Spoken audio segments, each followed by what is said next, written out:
नमस्कार दोस्तों, CIC institute में आपका स्वागत है। मैं शैलेंद्र सिंह उपस्थित हूँ आज आपके सामने मैथ का नया लेक्चर लेकर। आज हम चक्रवृद्धि ब्याज पर बात करने वाले हैं। पिछले लेक्चर में हमने साधारण ब्याज पूर्णतः समाप्त किया था। आज हम चक्रवृद्धि ब्याज का कॉन्सेप्ट बताने वाले हैं। यदि आप आज का लेक्चर लास्ट तक देखोगे तो आज के बाद आपको चक्रवृद्धि ब्याज में कहीं दिक्कत नहीं आने वाली। तो पहले तो मैं बता दूं कि चक्रवृद्धि ब्याज होता क्या है। साधारण ब्याज में तो आप जानते हो जो साधारण ब्याज होता है वह प्रत्येक साल समान रहता है। जो एक साल का साधारण ब्याज होता है वही दूसरे साल का, वही तीसरे साल का, यानी कि प्रत्येक साल का साधारण ब्याज समान रहता है। चक्रवृद्धि ब्याज में होता क्या है कि इसमें प्रत्येक साल का साधारण ब्याज समान नहीं होता, यानी प्रत्येक साल जो होता है ब्याज इसमें बदलता रहता है एक चक्र के रूप में, इसलिए इसे बोलते हैं चक्रवृद्धि ब्याज। जैसे कि मैं बात करूं कि मान लीजिए कि हमारे पास कुल 1000 रुपये हैं, ठीक है। हम बात करें कि 10% की दर से जो रेट दे रखी है 10% की दर, टाइम दे रखा है 3 साल। हम यदि यहाँ पे बात करें तो देखना कि ब्याज जो होता है साधारण ब्याज कैसे निकलेगा। यदि हम सिंपल इंटरेस्ट की बात करें SI, तो चक्रवृद्धि ब्याज होता है उसको हम हमेशा लिखेंगे CI। चक्रवृद्धि ब्याज को लिखेंगे CI से, और साधारण ब्याज को तो पता है हम SI से डिनोट करते रहे। तो हम यहाँ पे देखें कि यदि हम पहले साल की ब्याज की बात करें, फिर दूसरे साल की ब्याज की बात करें, और फिर तीसरे साल की ब्याज की बात करें, तो क्या होगा। जो साधारण ब्याज है तुम्हें पता है पहली साल क्या होगा भाई, 1000 रुपये पर 10% की दर से यदि हम एक साल का ब्याज निकालें तो कितना आएगा, 100 रुपये आएगा, ठीक है। अब दूसरे साल के लिए भी जो P होता है इसके लिए समान रहता है साधारण ब्याज में। दूसरी साल भी 10% की ब्याज की दर से ब्याज कितना मिलेगा, हमें 100 मिलेगा। तीसरी साल भी क्या मिलेगा, 100 मिलेगा।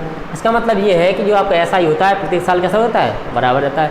लेकिन जब भी हम बात करेंगे कंपाउंड इंटरेस्ट के बारे में, यानी कि चक्रवृद्धि ब्याज के बारे में, तो उसमें क्या होता है जो पहले साल ब्याज मिलता है वो इतने में मिलेगा। पहले साल की बात करें 1000 रुपये है, 10% की दर है, ठीक है। जो पहले साल का CI होगा, CI भी क्या होगा, 100 होगा, ठीक है। लेकिन आप बात करें दूसरे साल की तो क्या होता है इसमें, जब दूसरे साल का जब हम CI निकालेंगे तो जो दूसरी साल में जो आपका P होगा यानी कि मूलधन बनेगा, दूसरी साल मूलधन बनेगा, जो पहले था प्रिंसिपल वो 1000 तो वो रहेगा, प्लस जो ब्याज मिल चुका है पहले साल में वो और ऐड हो जाएगा, तब जाके यानी कि हमारा 1100 रुपये पर दूसरे साल में क्या मिलेगा, ब्याज मिलेगा।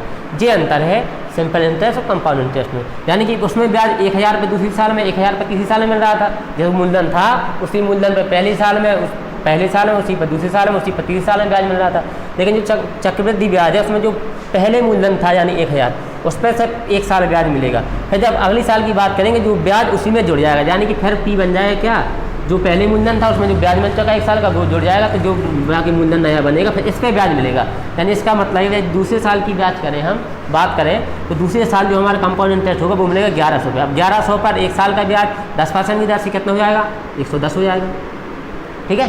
अब जब हम तीसरे साल की बात करेंगे CI के बारे में, तो तीसरे साल जो मूलधन दूसरे साल बन चुका है आपका, उसमें फिर दूसरे साल का जो ब्याज है वो और ऐड हो जाएगा। यानी कि तीसरे साल जो आपका P बनेगा चक्रवृद्धि ब्याज के लिए 1100 प्लस 110, यानी कि ये बनेगा आपको 1210 रुपये। यानी कि दूसरे साल जो मूलधन का काम करेगा चक्रवृद्धि ब्याज है वो 1210 रुपये करेगा, ना कि 1000 रुपये करेगा। यानी कि तीसरे साल के जब चक्रवृद्धि ब्याज निकालेंगे दर तो समान ही रहती है, तो दर जब 10% है समान ही है तो क्या हो जाएगा 1210 पर 10% की दर से ये ब्याज हो जाएगा आपका 121। आप देखोगे तो जो चक्रवृद्धि ब्याज है पहली साल 100 मिला था, दूसरी साल 110 मिला, तीसरी साल कितना मिला 121 मिला। यानी जो चक्रवृद्धि ब्याज है वो प्रत्येक साल बढ़ोतरी करता है, और साधारण ब्याज प्रत्येक साल कैसा रहता है, समान रहता है। आपने यहाँ पे एक बात नोटिस की होगी क्या, यदि हम देखें कि एक साल का जो CI है और एक साल का जो SI है देखो बराबर होगा भाई, एक साल का SI भी 100 है, एक साल का CI भी 100 है। इसका मतलब ये है कि एक साल का SI व CI दोनों कैसे होते हैं, बराबर होते हैं। इस बात को आपको यहाँ पे ध्यान रखने वाली बात है। ये बात बहुत इंपॉर्टेंट है कि एक साल का या हम साधारण ब्याज निकालें या फिर कंपाउंड इंटरेस्ट निकालें यानी चक्रवृद्धि ब्याज निकालें, दोनों कैसे होंगे, समान होंगे। देखते हैं अब आगे।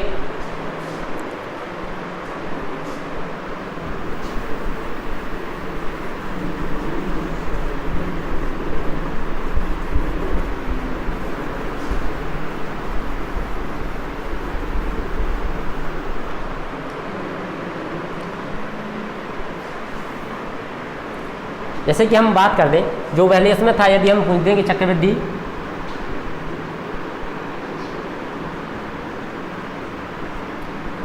मिश्र धन, चक्रवृद्धि मिश्र धन बराबर क्या होता है आपका मूलधन प्लस CI, ठीक है, ये होता है। यदि हम बात कर दें यानी जो फार्मूला वहाँ पे थे वही सेम टू सेम फार्मूला, यदि हम कहते हैं चक्रवृद्धि ब्याज की यानी कि SI की, ठीक है, चक्रवृद्धि ब्याज यानी कि CI की बात करें, CI क्या हो जाएगा आपका जो मिश्र धन होगा माइनस मूलधन, मूलधन को P मानते हैं, मिश्र धन को क्या बोलते हैं A बोलते हैं, तो A माइनस P कर देते हैं, CI निकल आएगा। अब जैसे हम देखें, हम कह दें कि मान लीजिए कि हमारे पास 1000 रुपये है, 1000 रुपये पर 10% की दर से जो हमने अभी निकाला कि 3 साल का ब्याज, तो ब्याज वो निकला। यदि हम अब यहाँ पे बात कर दें तो पहले इसमें एक फार्मूला होता है, क्या होता है फार्मूला होता है, इसका होता है कि चक्रवृद्धि मिश्र धन बराबर फार्मूला होता है कि A बराबर P इंटू 1 प्लस R/100 की पावर T, यानी कि यहाँ पे जो P होता है, P होता है ये मूलधन,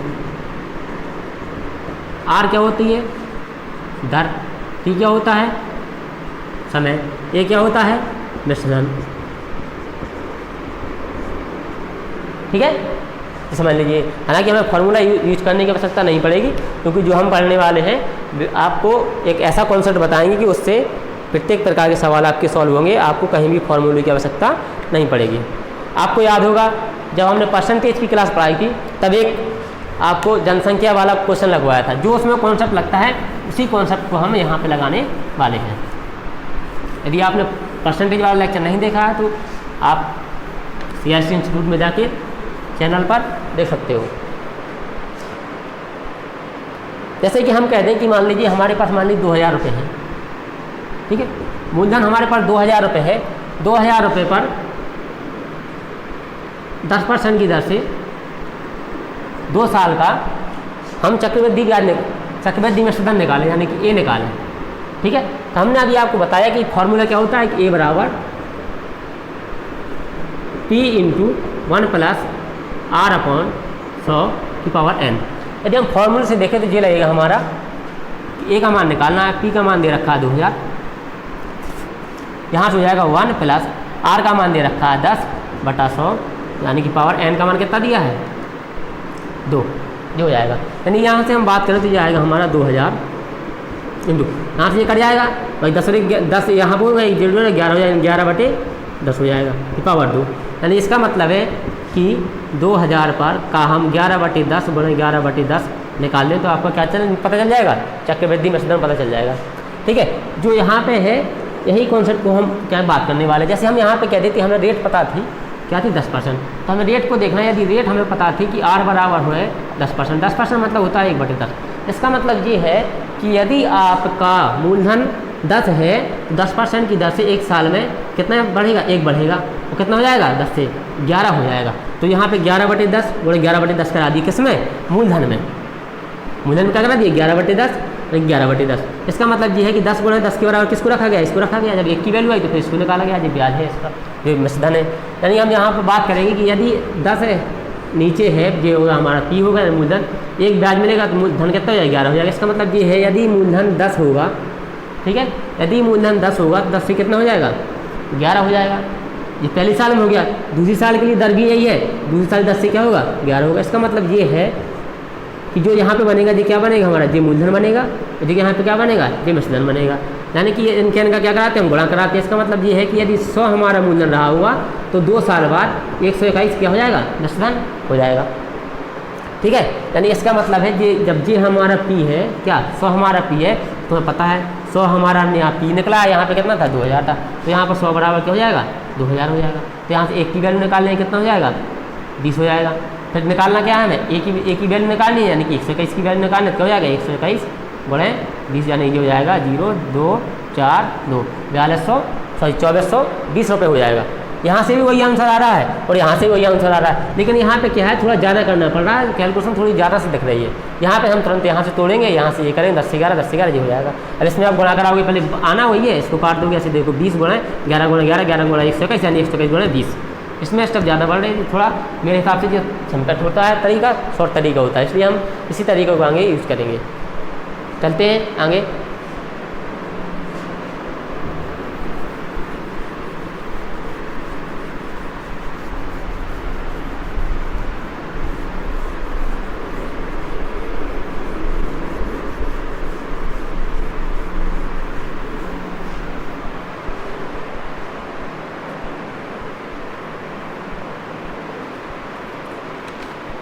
जैसे कि मैं बात कर लूँ कि 25% की दर है आपकी, कह रहा 25% की दर से 3 वर्ष के लिए, 25% की दर से 3 वर्ष के लिए दिए गए धन का, दिया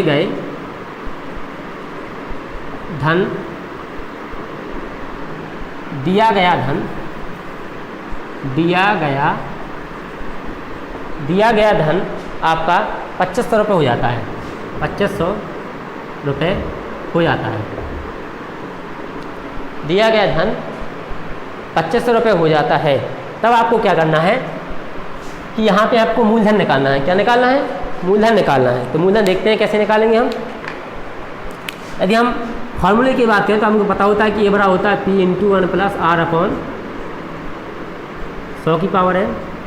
यानी कि यहाँ से यदि हमारा आ जाएगा कि हम क्या करेंगे यहाँ पे कि हमें एक ही मान दे रखा है 2500 बराबर P की वैल्यू निकालनी है, जो हो जाएगा 1 प्लस R का मान दे रखा है 25%, यानी हो जाएगा 25/100 बटे की पावर कितनी है 3। तो यहाँ से हम P का मान फाइंड कर लेंगे ये फॉर्मूले से।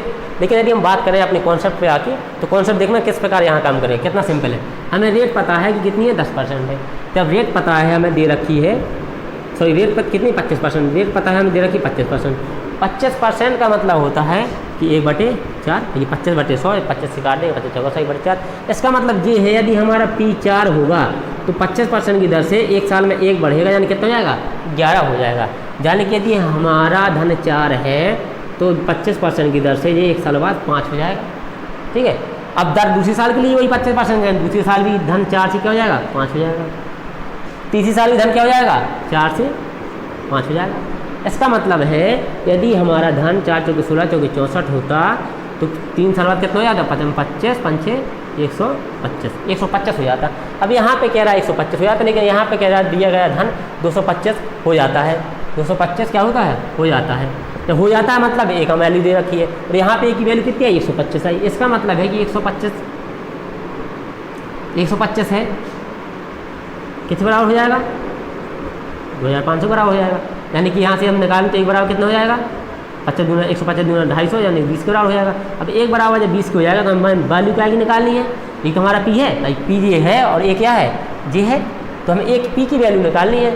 तो यहाँ से क्या हो जाएगा P बराबर हो जाएगा 64 गुणा 20, यानी कि हमारा हो जाएगा 0 4 दूनी 8 6 दूनी 12 1280, यानी कि 1280 रुपये यदि हम 25% की दर से देंगे तो जो 3 साल बाद चक्रवृद्धि ब्याज की दर से कितना हो जाएगा आपका 2500 रुपये हो जाएगा। ठीक है, मुझे लगता है कि आपको कॉन्सेप्ट समझ में आ रहा होगा धीरे और देखते हैं कि तो सवाल तो आपको कॉन्सेप्ट ये क्लियर हो जाएगा। यहाँ से क्या होता है इस कॉन्सेप्ट से कि कैलकुलेशन होती है वो सिंपल हो जाती है। फॉर्मूले से करते हैं तो थोड़ा स्टेप गायब करने में दिक्कत आती है, यदि कहीं में चूक गए तो समझ लो सवाल पूरा गलत हो जाएगा। और जो हमारा कॉन्सेप्ट है इससे यदि आप सवाल लगाओगे तो सवाल का गलत होने के चांस बहुत ही कम रहते हैं।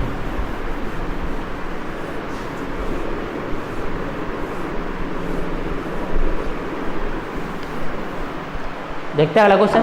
यदि मैं कह दूं कि 6/2/3% की दर से 2 वर्ष का ब्याज 3100 रुपये है तो मूलधन और मिश्रधन क्या होगा। कह रहा है कि रेट दे रखा है 6 और 1/4, 6/1/4 सॉरी 6/2/3, कह रहा है 6/2/3% की दर से 2 वर्ष का ब्याज की दर से 2 वर्ष का ब्याज यानी कि T बराबर 2 ईयर दे रखा है। 2 वर्ष का ब्याज यानी कि SI सॉरी चक्रवृद्धि ब्याज की बात करें तो CI होगा। 2 वर्ष का CI जो है वो कह रहा है 3100 रुपये है। क्या है 3100 रुपये है। तो कह रहा है मूलधन व मिश्रधन ज्ञात करना है। क्या निकालना है हमें मूलधन निकालना है यानी P की वैल्यू निकालनी है, मिश्रधन निकालना है यानी A की वैल्यू निकालनी है। देखते हैं इसको किस प्रकार करेंगे।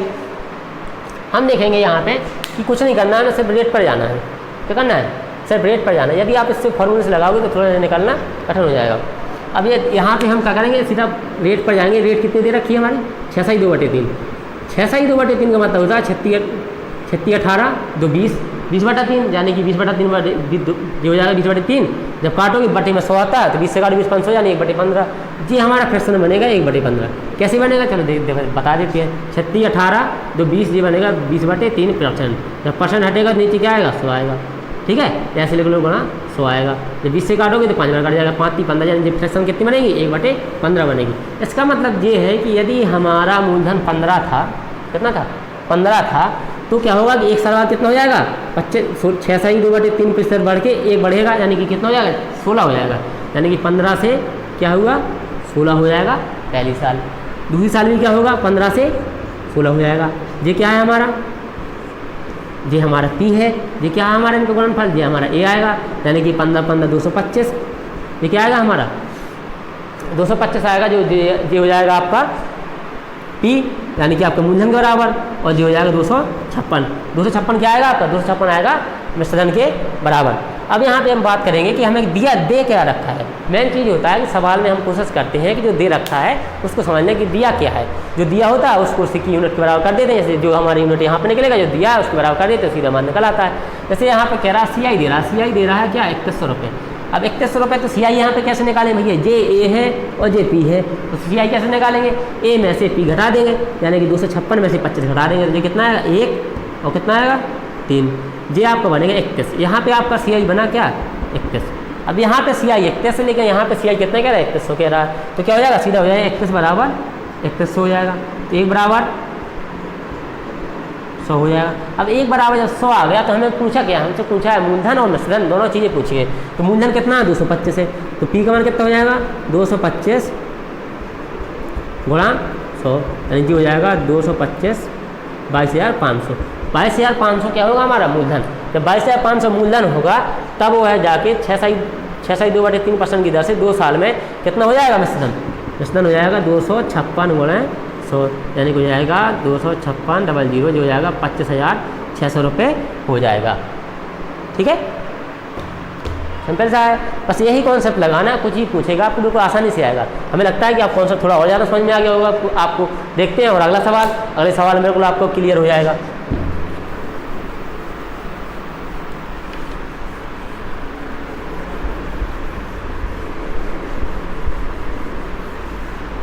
यदि मैं कह दूं आपको कि 33/3% की दर से 3 वर्ष का मिश्रधन, R कह रहा 33/3% की दर से 3 वर्ष का मिश्रधन 1280 है।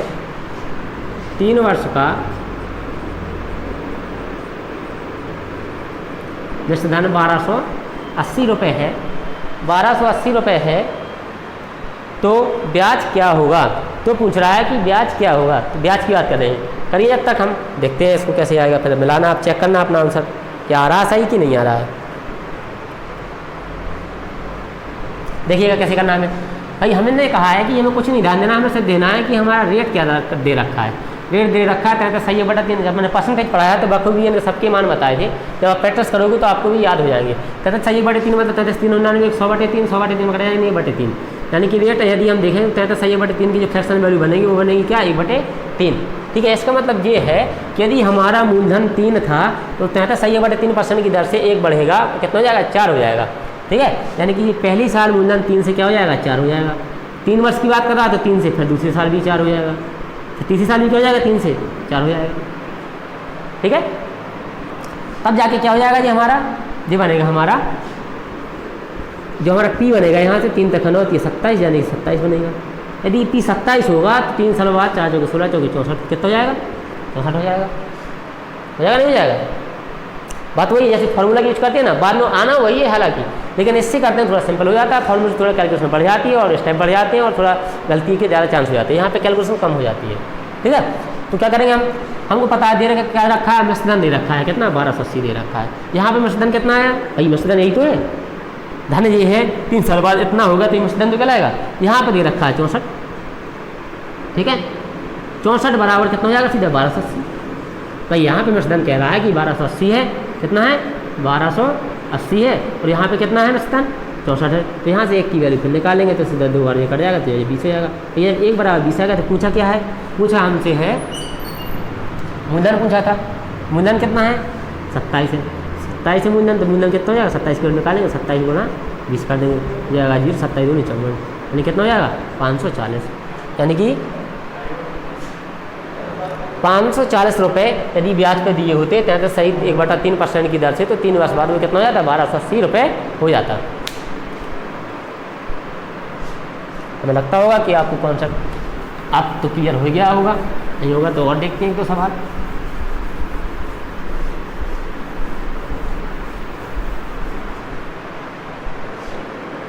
जैसे मैं कह दूं कि 11/9% की दर से 2 वर्ष बाद 10,000 रुपये हो जाता है, तो मूलधन व मिश्र धन में अनुपात क्या होगा। कह रहा है कोई धन R बराबर दे रखा है 11/1/9% की दर से, 11/1/9% की दर से 2 वर्ष बाद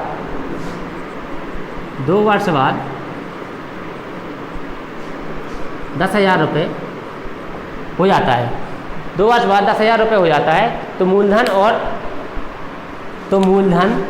और मिश्र धन में क्या निकालना है, अनुपात निकालना है, यानी कि P अनुपात A निकालना है। तो देखते हैं कैसे निकालेंगे इसको।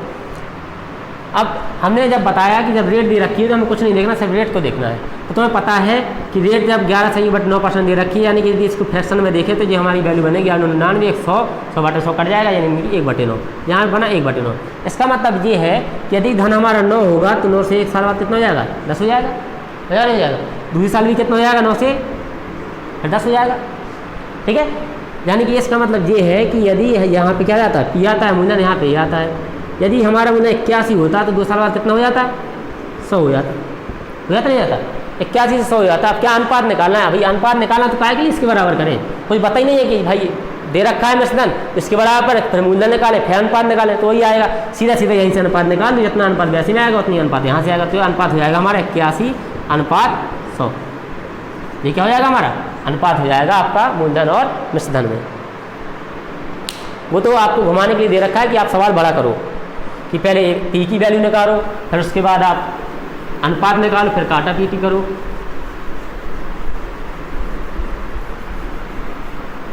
देखते हैं अगले सवाल को। जैसे मैं कह दूं कि 10,000 रुपये 2 वर्ष के चक्रवृद्धि ब्याज की दर से, कि 10,000 रुपये 2 वर्ष के चक्रवृद्धि ब्याज की दर पर देने पर 12,100 रुपये हो जाता है, तो ब्याज क्या होगा। तो ब्याज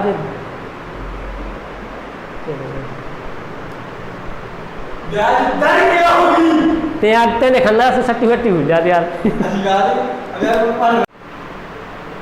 यदि मैं कहूँ कि 10,000 रुपये P दे रखा है आपको 10,000 रुपये, 10,000 रुपये चक्रवृद्धि ब्याज की दर से 2 साल बाद P दे रखा है आपको 2 साल बाद हो जाता है 12,100 रुपये हो जाता है। कितना हो जाता है 2 साल बाद 12,100 रुपये हो जाता है, तो ब्याज दर क्या होगी, यानी जो चक्रवृद्धि ब्याज दर है वो पूछ रहा है, यानी कि रेट आपसे पूछ रहा है।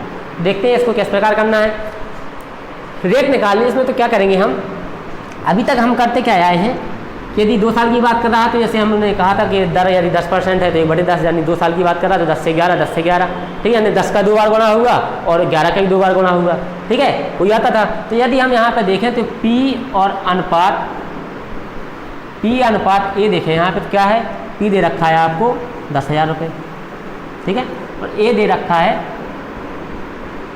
12,100 रुपये, ठीक है, जी दे रखा है आपका P और जी दे रखा है क्या A, यानी कि 10,000 रुपये 2 साल बाद कितना हो रहा है 12,100 रुपये हो रहा है, ठीक है। तो ये तो जो अनुपात दे रखा है आपको 2 साल का मूलधन और मिश्र धन का अनुपात दे रखा है। यदि हम बात इसका वर्गमूल ले लें, इसका वर्गमूल, दोनों का वर्गमूल ले लें, दोनों का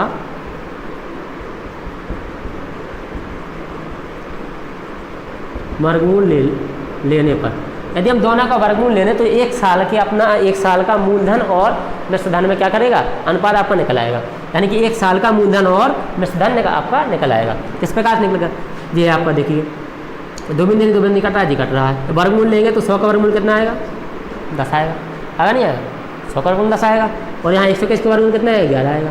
इसका मतलब ये है कि यदि पहली साल जो मूलधन है 10 है तो मिश्रधन कितना हो जाएगा 11 हो जाएगा 1 साल में। यानी कि ये यहाँ से पता चल रहा है कि 10 रुपये पर कितना ब्याज मिला तुम्हें, CI कितना मिला यहाँ से 1 ब्याज मिला। ठीक है, अब 1 ब्याज मिला कितने पे 10 पे, 10 पे 1 ब्याज मिला। इसका मतलब है कि यदि हम रेट परसेंट निकालें तो हम कहेंगे 1 ब्याज मिला है हमें कितने पर 10 ही पर तो मिला है भाई। 10 पहली साल में ये 2 साल का दे रखा था, 1 साल की बात निकाली वर्गमूल लिया तो 1 साल का निकल आया क्या मूलधन और मिश्रधन में अनुपात। अब 10 से 11 हो गया, यानी इसका मतलब ये है कि 1 ब्याज मिला किस पे 10 पे, तो कितने परसेंट होगी दर थोड़ा सा काट दोगे, यानी कि 10% जो रेट आएगी हमारी 10% आएगी। यहाँ से सिंपल है। 2 साल की बात करें तो वर्गमूल ले लेना है, क्या का मूलधन और मिश्रधन को बराबर में लिख के ऐसे वर्गमूल लेना है, तो 1 साल में मूलधन और मिश्रधन का क्या अनुपात निकल आएगा यहाँ से, तो यहाँ से धन निकल आएगी आपकी। 3 साल की बात कर रहा तो घनमूल निकालेंगे तब आपका 1 साल का मूलधन और मिश्रधन में अनुपात निकल आएगा, तब यहाँ से आप इसी प्रकार कर लोगे। देखते हैं जैसे अगला सवाल।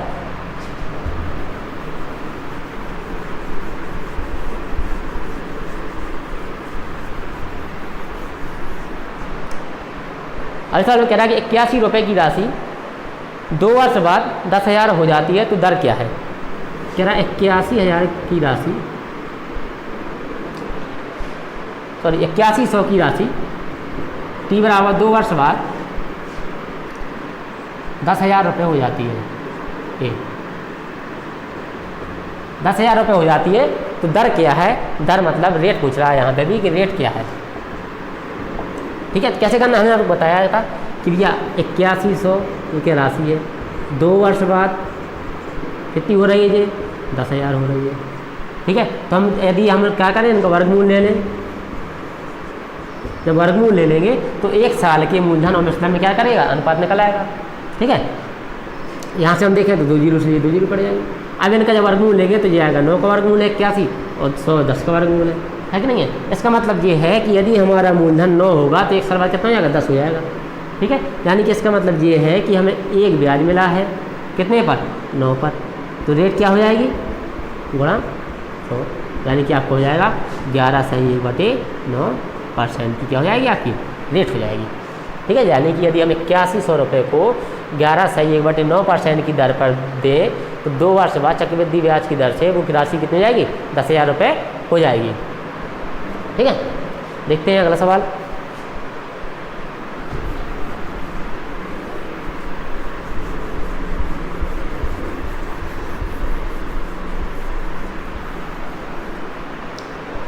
अगला सवाल में कह रहा है कि 512 रुपये की राशि 3 वर्ष बाद 729 हो जाती है तो दर क्या है। 512 रुपये की राशि T बराबर कह रहा है 3 वर्ष बाद 512 रुपये की राशि 3 वर्ष बाद 729 हो जाती है, 729 हो जाती है,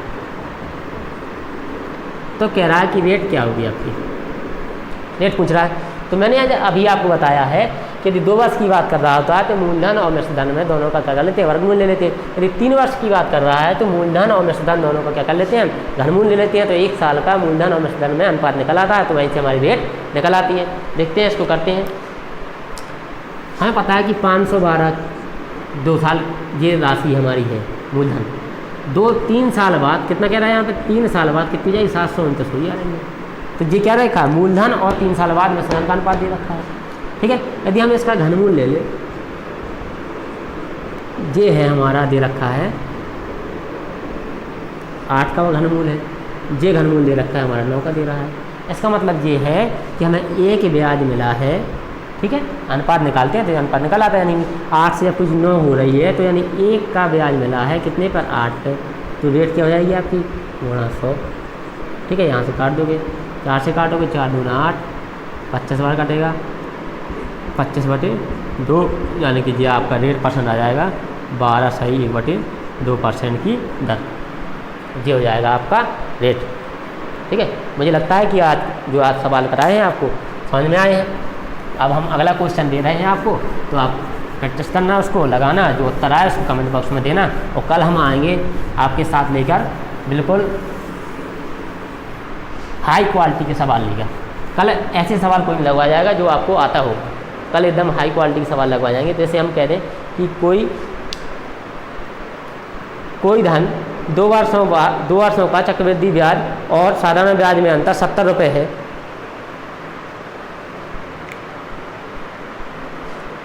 किसी धनराशि पर 2 वर्ष का चक्रवृद्धि ब्याज किसी